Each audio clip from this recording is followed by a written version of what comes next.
it's a no for me. Now my top 5 and more for this month of casting on audition songs that I don't like and why.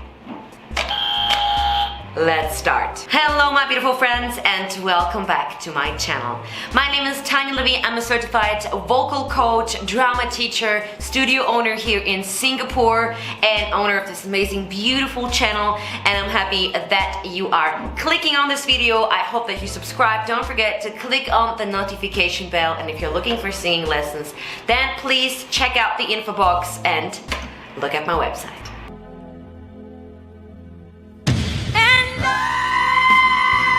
Exactly, you guessed it, our all-time Kevin Costner, Whitney Houston favorite, I Will Always Love You.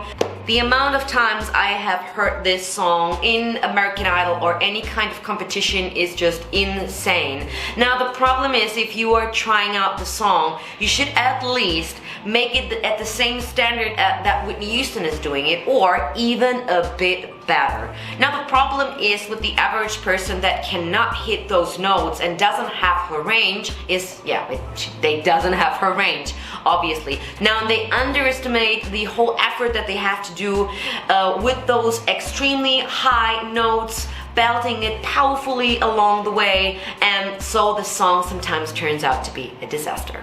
Make sure that you have a similar range like Whitney Houston if you're taking her version of I Will Always Love You. Also make sure that you make it a little bit better or have the similar standard that she has. Don't forget one important part: whenever you choose that song, you will always be compared to her version. So I will not love this song for this audition. The Greatest Showman or any kind of musical that is just right now online or in cinema, and people are just so fast to pick up on all The Greatest Showman or the currently Aladdin musical that is out.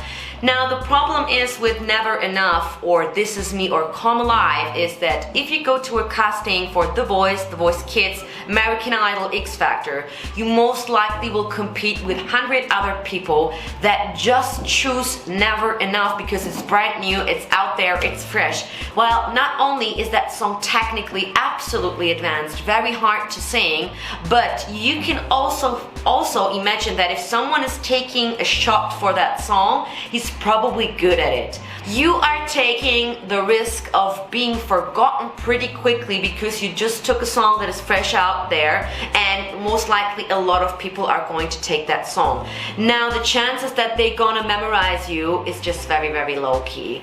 Now the most important part is that you have an individual song choice that can stand out, that fits you, your type of voice, your tessitura, the way you look, your personality. So make it really strategically if you choose a song for yourself to go for an audition. The same applies also to the Queen movie. Currently everyone here in Singapore is competing with Bohemian Rhapsody, and the internet is full of these covers of Never Enough or Bohemian Rhapsody, and they are really, really, really good. So you are in a very high competition, and mostly that's your disadvantage at that moment.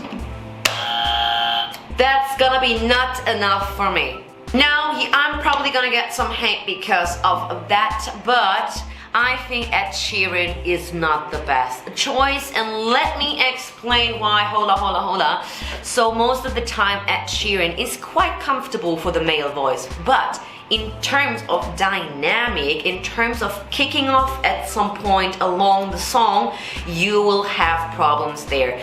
If you think about choosing Listen by Beyonce and then go for Ed Sheeran, you might want to go for Listen. Listen has so much more dynamic, different voice colors, different voice qualities. You go from, I don't know, crescendo, decrescendo, from a high belt to a really strong head voice, whatsoever. The song just offers you many different choices as a singer.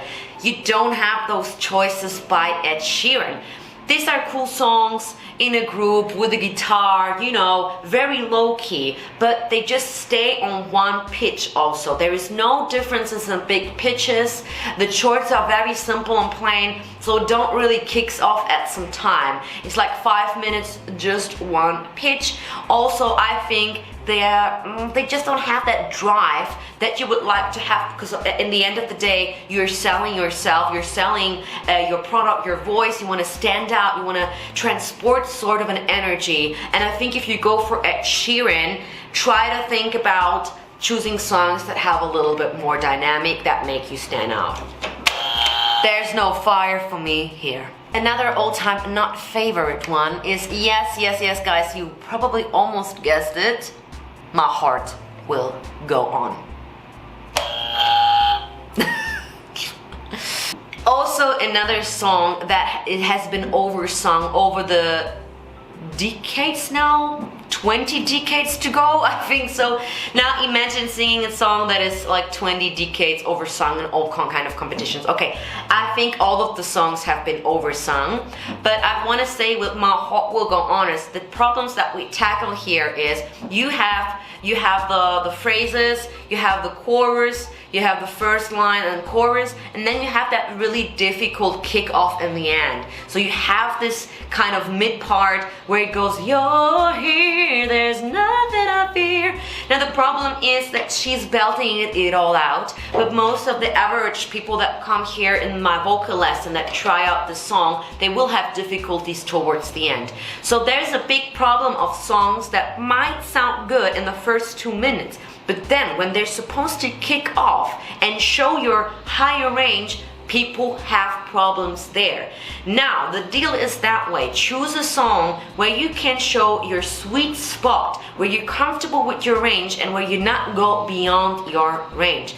Problems will be, sounds good in the beginning and then you break into a thin hat voice where the song will just you will just get lost there. It will just lose all of that impact, all of that climax. You want to belt in that song. Belting is your deal. You want to go for powerful notes. Make sure that you keep it all in your range where you can show that amazing belt of yours.